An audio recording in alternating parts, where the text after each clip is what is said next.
Welcome to the Student Leader Training module about affirmative consent. This workshop, called Knowing Yes, will explore how to practice affirmative consent in your own relationships and discuss briefly New York State Education Law 129B. Congratulations on acquiring your leadership role at St. John's University. We are grateful for the role you will take in supporting students in your organization, as well as the general student body during your time with us. You have an important responsibility to define your legacy. What will change because of your participation in campus life? Our hope is that all students will reach graduation with nothing but happy memories to share. Unfortunately, we know that this won't always be true.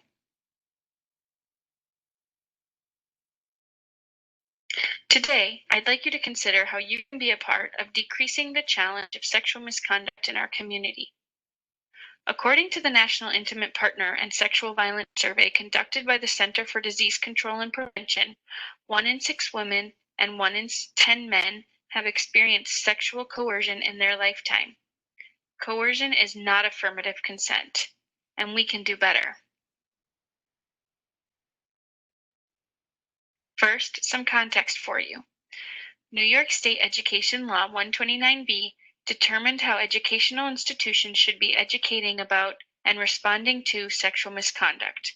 Among other requirements, New York State requires the use of affirmative consent when investigating and responding to incidents.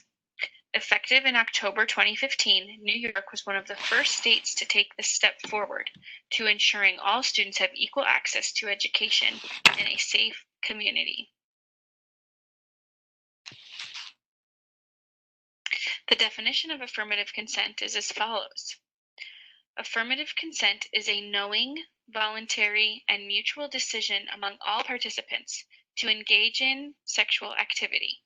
Consent can be given by words or actions as long as those words or actions create clear permission regarding willingness to engage in the sexual activity. Silence or lack of resistance in and of itself does not demonstrate consent.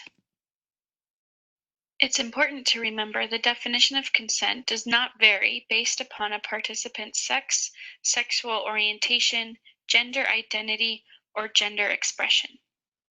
Every St. John's University student has the right to consensual, intimate experiences.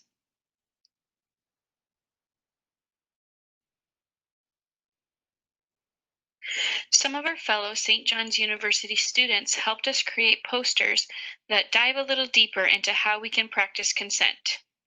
Does Netflix and chill absolutely mean an invitation for intimate interaction? Some students thought it was clear, while others did not. Consent cannot be given when it is the result of any coercion, intimidation, force, or threat of harm. When consent is withdrawn or can no longer be given, sexual activity must stop.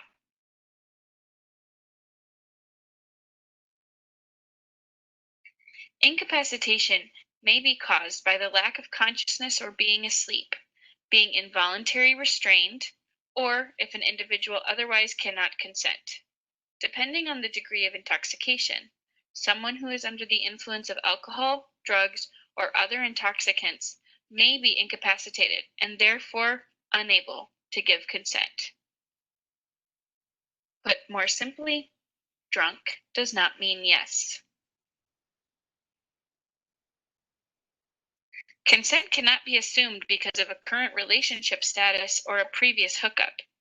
Consent to any sexual act or prior consensual sexual activity between or with any party does not necessarily constitute consent to any other sexual act. Consent may be initially given but withdrawn at any time. It's important to remember that consent is fluid, and you must continuously check in with your partner to see how they're feeling.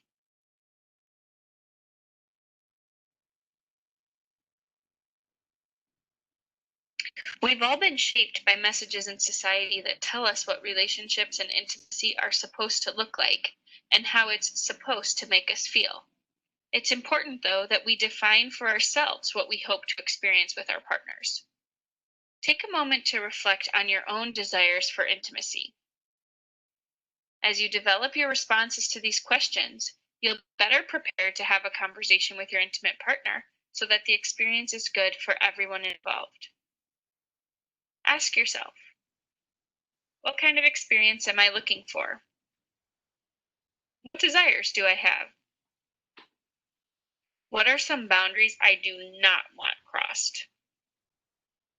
Remember that boundaries can be physical, emotional, and/or behavioral.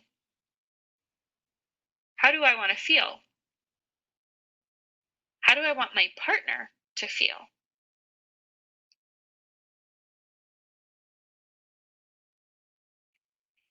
Now that you have some ideas of what you are hoping to get out of sexual interactions, it's time to reflect on how you create a space where your partner or partners feel safe to express what they expect as well.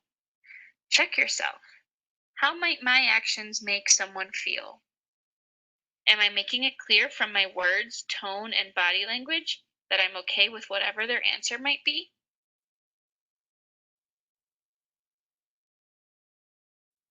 After making it clear that it's safe for them to say what they like and whether they give consent, you wait to see if consent is given. If your partner says no, accept that answer. Never try to convince or guilt someone to say yes. If your partner seems unsure, play it safe and don't move forward. Instead, ask them what they are into. If your partner says yes, move forward. Just be sure to keep checking in to make sure they're enjoying what's happening.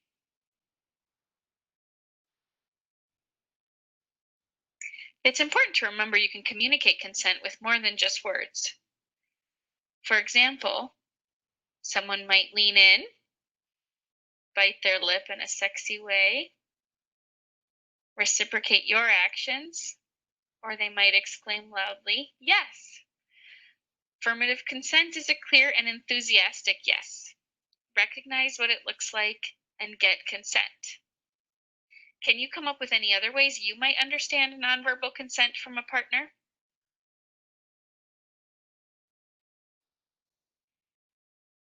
Thank you for taking the time to explore affirmative consent and reflect on how you might practice consent in your future sexual interactions. If learning more about affirmative consent has left you feeling like you might need to connect with resources, please know you are not alone. What happened may not have been okay because you were afraid of the consequences if you didn't say yes, or maybe you felt pressured, or you were caught off guard and unable to react. There isn't a strict guideline for what the experience must look like in order to receive support. You may contact the confidential campus support advisor to discuss your options for support by calling 718-990-8484. For mental health support, contact the Center for Counseling and Consultation by calling 718-990-6384. To report an incident of sexual violence, please contact St. John's University's Title IX coordinator by calling 718-990-2660. Lastly, if you aren't sure you need support from St. John's but would like to talk with a professional who has specific experience in addressing sexual violence, you may contact our community partner, Mount Sinai's Sexual Assault and Violence Intervention Program, also known as SAVI, by calling 212-423-2140. Thanks again for taking the time to explore affirmative consent. By setting an example for students in your organization, you will help us decrease sexual assault in our community. Let's make St. John's a place we are all proud to be connected to.